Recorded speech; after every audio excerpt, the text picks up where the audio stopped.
मधुबन के बाबा, मधुबन के बाबा मुरली वाले, आपका क्या कहना, आपका क्या कहना। ओम शांति। आज 27 फरवरी 2025 के साकार मधुर महावाक्य हैं। आज मीठे मीठे बाप दादा बोले, मीठे बच्चे, सत्य का संग ज्ञान मार्ग में ही होता है। अभी तुम सत्य बाप के संग में बैठे हो। बाप की याद में रहना माना सत्संग करना। बाबा ने कहा, मीठे बच्चे, सत्य का संग ज्ञान मार्ग में ही होता है। अभी तुम सत्य बाप के संग में बैठे हो। बाप की याद में रहना माना सत्संग करना। बाबा ने आज प्रश्न पूछा है कि सत्संग की आवश्यकता तुम बच्चों को अभी ही है, क्यों? उत्तर में बाबा कहते, क्योंकि तमोप्रधान आत्मा एक सत्य बाप, सत्य शिक्षक और सतगुरु के संग से ही सतोप्रधान अर्थात काले से गोरी बन सकती है। बिना सत्संग के निर्बल आत्मा बलवान नहीं बन सकती। बाप के संग से आत्मा में पवित्रता का बल आ जाता है। 21 जन्म के लिए उसका बेड़ा पार हो जाता है। ओम शांति। बच्चे, सत्संग में बैठे हो। इस सत्य के संग में कल्प कल्प संगम पर ही बच्चे बैठते हैं। दुनिया तो यह नहीं जानती कि सत्य का संग किसको कहा जाता है। सत्संग नाम ये अविनाशी चला आता है। भक्ति मार्ग में भी कहते हैं कि हम फलाने सत्संग में जाते हैं। अब वास्तव में भक्ति मार्ग में कोई सत्संग में जाते ही नहीं। सत्संग होता ही ज्ञान मार्ग में है। अब तुम सत्य के संग में बैठे हो। आत्माएं सत्य बाप के संग में बैठी हैं और कोई जगह आत्माएं परमपिता परमात्मा के संग में नहीं बैठी। बाप को जानते ही नहीं। भल कहते हैं कि हम सत्संग में जाते हैं, परंतु वह देह अभिमान में आ जाते हैं। तुम देह अभिमान में नहीं आएंगे। तुम समझते हो कि हम आत्मा हैं, सत्य बाबा के संग में बैठे हैं और कोई भी मनुष्य सत्य के संग में बैठ नहीं सकता। सत्य का संग ये नाम भी अभी ही है। सत्य का संग, इसका यथार्थ रीति अर्थ बाप बैठ समझाते हैं। तुम आत्माएं अब परमात्मा बाप जो सत्य है उनके साथ बैठी हो। वह सत्य बाप, सत्य टीचर, सतगुरु है। तो गोया तुम सत्संग में बैठे हो। फिर भल यहाँ व घर में बैठे हो, परंतु अपने को आत्मा समझ याद बाप को करते हो। हम आत्मा अब सत्य बाप को याद कर रहे हैं, अर्थात सत्य के संग में हैं। बाप मधुबन में बैठे हैं। बाप को याद करने की युक्तियां भी अनेक प्रकार की मिलती हैं। याद से ही विकर्म विनाश होंगे, यह भी बच्चे जानते हैं कि हम 16 कला संपूर्ण बनते हैं, फिर उतरते उतरते कला कम होती जाती है। भक्ति भी पहले अव्यभिचारी है और फिर गिरते गिरते व्यभिचारी भक्ति होने से तमो प्रधान बन जाते हैं। फिर उनको सत्य का संग जरूर चाहिए, नहीं तो पवित्र कैसे बने। तो अब तुम आत्माओं को सत्य बाप का संग मिला है। आत्मा जानती है हमको बाबा को याद करना है, उनका ही संग है। याद को भी संग कहेंगे। यह है सत्य का संग। यह देह होते हुए भी तुम आत्मा मुझे याद करो, ये है सत्य का संग। जैसे कहते हैं ना कि इनको बड़े आदमी का संग लगा हुआ है, इसलिए देह अभिमानी बन पड़ा है। अभी तुम्हारा संग हुआ है सत्य बाप के साथ, जिससे तुम तमो प्रधान से सतो प्रधान बन जाते हो। बाप कहते हैं, मैं एक ही बार आता हूँ। अभी आत्मा का परमात्मा से संग होने से तुम 21 जन्म के लिए पार हो जाते हो। फिर तुमको संग लगता है देह का। यह भी ड्रामा बना हुआ है। बाप कहते हैं, मेरे साथ तुम बच्चों का संग होने से तुम सतो प्रधान बन जाते हो, जिसको गोल्डन एज कहा जाता है। साधु संत आदि तो समझते हैं कि आत्मा निर्लेप है, सभी परमात्मा ही परमात्मा है। तो इसका मतलब परमात्मा में खाद पड़ी है। परमात्मा में तो खाद पड़ नहीं सकती। बाप कहते हैं, क्या मुझ परमात्मा में खाद पड़ती है? नहीं, मैं तो सदैव परम धाम में रहता हूँ, क्योंकि मुझे तो जन्म मरण में आना ही नहीं है। यह तुम बच्चे जानते हो। तुम्हारे में भी कोई का संग जास्ती है, कोई का कम है। कोई तो अच्छी रीति पुरुषार्थ कर योग में रहते हैं। जितना समय आत्मा बाप का संग करेगी उतना फायदा है। विकर्म विनाश होंगे। बाप कहते हैं, हे आत्माएं, मुझ बाप को याद करो, मेरा संग करो। मुझे ये शरीर का आधार तो लेना पड़ता है, नहीं तो परमात्मा बोलें कैसे, आत्मा सुने कैसे। अभी तुम बच्चों का संग है सत्य के साथ। सत्य बाप को निरंतर याद करना है। आत्मा को सत्य का संग करना है। आत्मा भी वंडरफुल है और परमात्मा भी वंडरफुल है। दुनिया भी वंडरफुल है। ये दुनिया कैसे चक्र लगाती है, वंडर है। तुम सारे ड्रामा में ऑलराउंड पार्ट बजाते हो। तुम्हारी आत्मा में 84 जन्मों का पार्ट नूंधा हुआ है, वंडर है। सत्युगी आत्माएं और आजकल की आत्माएं, उसमें भी तुम्हारी आत्मा सबसे जास्ती ऑलराउंडर है। नाटक में कोई का शुरू से पार्ट होता है, कोई का बीच से और कोई का पिछाड़ी में पार्ट होता है। वह है सब हद के ड्रामा, वह भी अभी निकले हैं। अब साइंस का इतना जोर है, सतयुग में कितना उनका बल रहेगा। नई दुनिया कितनी जल्दी बनती होगी, वहाँ पवित्रता का बल है मुख्य। अभी है निर्बल, वहाँ है बलवान। यह लक्ष्मी नारायण बलवान है ना, अभी रावण ने बल छीन लिया है और फिर तुम उस रावण पर जीत पाकर कितना बलवान बनते हो। जितना सत्य का संग करेंगे, अर्थात आत्मा जितना सत्य बाप को याद करती है, उतना बलवान बनती है। पढ़ाई में बल तो मिलता है ना, तुमको भी बल मिलता है। सारे विश्व पर तुम हुक्म चलाते हो। आत्मा का सत्य के साथ योग संगम पर ही होता है। बाप कहते हैं, आत्मा को मेरा संग मिलने से आत्मा बहुत बलवान बन जाती है। बाप वर्ल्ड ऑलमाइटी अथॉरिटी है ना, उन द्वारा बल मिलता है। इसमें सब वेदों शास्त्रों के आदि मध्य अंत का ज्ञान आ जाता है। जैसे बाप ऑलमाइटी है, तुम भी ऑलमाइटी बनते हो। विश्व पर तुम राज्य करते हो, तुमसे कोई छीन नहीं सकता। तुमको मेरे द्वारा कितना बल मिलता है, इनको भी बल मिलता है। जितना बाप को याद करेंगे उतना बल मिलेगा। बाप और कोई तकलीफ नहीं देते हैं, सिर्फ याद करना है बस। 84 जन्मों का चक्र अब पूरा हुआ है, अब वापस जाना है। यह समझना कोई बड़ी बात नहीं है। जास्ती रेजगारी में जाने की तो दरकार नहीं है। बीज को जानने से समझ सकते हैं, इनसे ये सारा झाड़ ऐसे निकलता है, नटशल में बुद्धि में आ जाता है। यह बड़ी विचित्र बातें हैं। भक्ति मार्ग में मनुष्य कितने धक्के खाते हैं, मेहनत करते हैं, मिलता कुछ भी नहीं। फिर भी बाबा आकर तुमको विश्व का मालिक बनाते हैं। हम योग बल से विश्व का मालिक बनते हैं। यही पुरुषार्थ करना है। भारत का योग मशहूर है। योग से तुम्हारी आयु कितनी बड़ी हो जाती है, सत्य के संग से कितना फायदा होता है। आयु भी बड़ी और काया भी निरोगी बन जाती है। यह सब बातें तुम बच्चों की बुद्धि में ही बिठाई जाती हैं।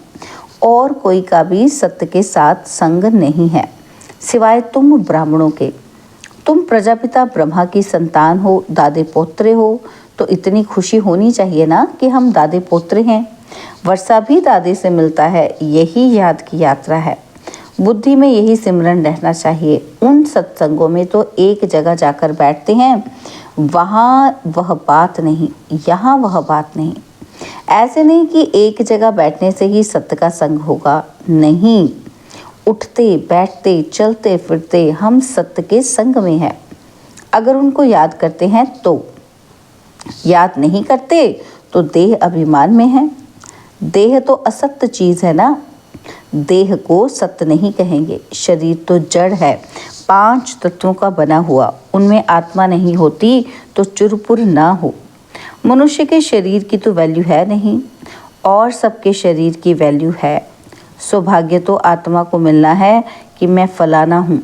आत्मा कहती है ना, बाप कहते हैं आत्मा कैसे हो गई है, अंडे कच्छ मच्छ सब खा जाती है।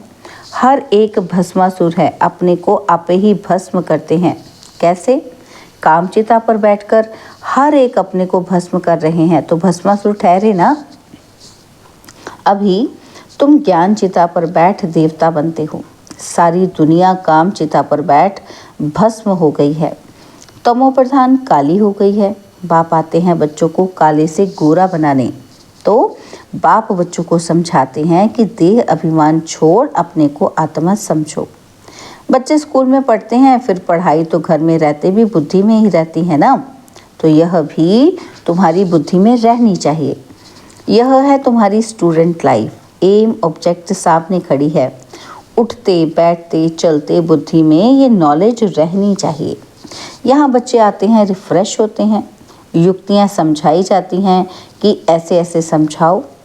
दुनिया में ढेर के ढेर सत्संग होते हैं, कितने मनुष्य आकर इकट्ठे होते हैं, वास्तव में वह सत्य का संग तो है नहीं। सत्य का संग तो अभी तुम बच्चों को ही मिलता है। बाप ही आकर सत्युग स्थापन करते हैं, तुम मालिक बन जाते हो। देह अभिमान अथवा झूठे अभिमान से तुम गिर पड़ते हो और सत्य के संग से तुम चढ़ जाते हो। आधा कल्प तुम प्रारब्ध भोगते हो। ऐसे नहीं कि वहाँ भी तुमको सत्य का संग है, नहीं। सत्य का संग और झूठ का संग तब कहते हैं जब दोनों हाजिर हैं। सत्य बाप जब आते हैं वही आकर सब बातें समझाते हैं। जब तक वह सत्य बाप नहीं आए तब तक कोई जानते भी नहीं है। अब बाप तुम बच्चों को कहते हैं कि हे आत्माएं, मेरे साथ संग रखो। देह का जो संग मिला है उनसे उपराम हो जाओ। देह का संग भल सत्युग में भी होगा, परंतु वहाँ तुम हो ही पावन। अभी तुम सत्य के संग से पतित से पावन बनते हो और फिर शरीर भी सतो प्रधान मिलेगा, आत्मा भी सतो प्रधान रहेगी। अभी तो दुनिया भी तमो प्रधान है। दुनिया नई और पुरानी होती है। नई दुनिया में बरोबर आदि सनातन देवी देवता धर्म था। आज उस धर्म को गुमकर आदि सनातन हिंदू धर्म कह देते हैं, मूंझ पड़े हैं। अभी तुम भारतवासी समझते हो कि हम प्राचीन देवी देवता धर्म के थे, सत्य के मालिक थे, परंतु वह नशा कहाँ। कल्प की आयु ही लंबी लिख दी है, सब बातें भूल गए हैं। इनका नाम ही है भूल भुलैया का खेल।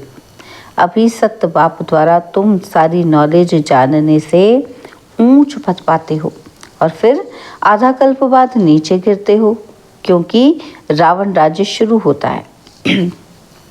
दुनिया पुरानी तो होगी ना। तुम समझते हो हम नई दुनिया के मालिक थे, अभी पुरानी दुनिया में हैं। कोई कोई को ये भी याद नहीं पड़ता है। बाबा हमको स्वर्गवासी बनाते हैं। आधा कल्प हम स्वर्गवासी रहेंगे, फिर आधा कल्प बाद नीचे गिरते हो, क्योंकि रावण राज्य शुरू होता है। दुनिया पुरानी तो होगी ना। तुम समझते हो बाबा हमको स्वर्गवासी बनाते हैं। आधा कल्प हम स्वर्गवासी रहेंगे, फिर नरकवासी बनेंगे। तुम भी मास्टर ऑलमाइटी बने हो नंबरवार पुरुषार्थ अनुसार।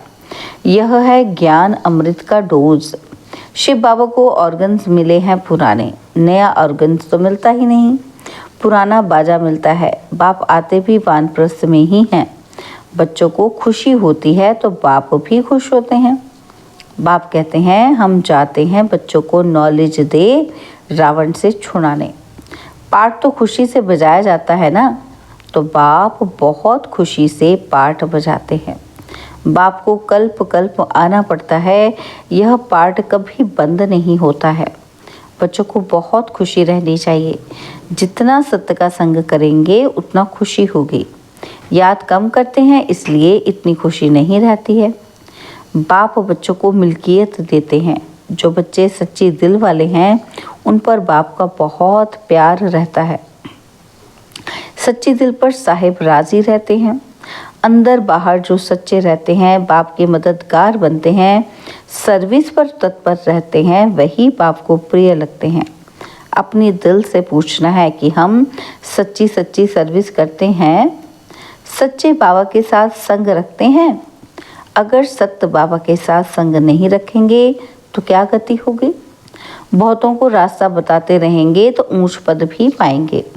सत्य बाप से हमने क्या वर्षा पाया है, अपने अंदर देखना है। यह तो जानते हैं नंबरवार।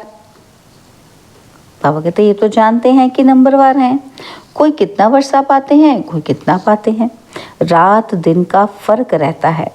अच्छा, मीठे मीठे सिकिलदे बच्चों प्रति माता पिता बाप दादा का याद प्यार और गुड मॉर्निंग। रूहानी बाप की रूहानी बच्चों को नमस्ते। हम रूहानी बच्चों की रूहानी बाप दादाजी को दिलवा जान सिकवा प्रेम से नमस्ते।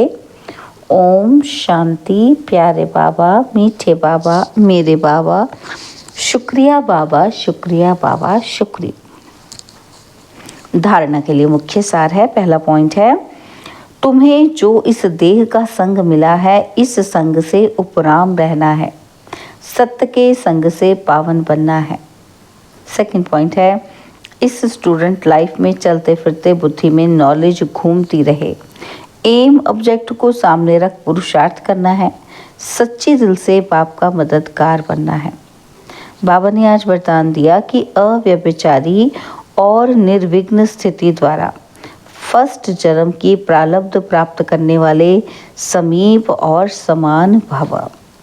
अव्यभिचारी और निर्विघ्न स्थिति द्वारा फर्स्ट जन्म की प्रारब्ध प्राप्त करने वाले समीप और समान भव। जो बच्चे यहाँ बाप के गुण और संस्कारों के समीप है, सर्व संबंधों से बाप के साथ का व समानता का अनुभव करते हैं, वही वहाँ रॉयल कुल में फर्स्ट जन्म के संबंध में समीप आते हैं। और दूसरा, फर्स्ट वही आएंगे जो आदि से अब तक अव्यभिचारी और निर्विघ्न रहे हैं। निर्विघ्न का अर्थ ये नहीं है कि विघ्न आए ही नहीं, लेकिन विघ्न विनाशक व विघ्नों के ऊपर सदा विजयी रहे। यह दोनों बातें यदि आदि से अंत तक ठीक है तो फर्स्ट जन्म में साथी बनेंगे। स्लोगन है, साइलेंस की पावर से नेगेटिव को पॉजिटिव में परिवर्तन करो। साइलेंस की पावर से नेगेटिव को पॉजिटिव में परिवर्तन करो। तो बाबा के अव्यक्त इशारे, एकांत प्रिय बनो, एकता और एकाग्रता को अपनाओ। तो बाबा कहते एकांतवासी अर्थात सदा स्थूल एकांत के साथ साथ एक के अंत में रहना।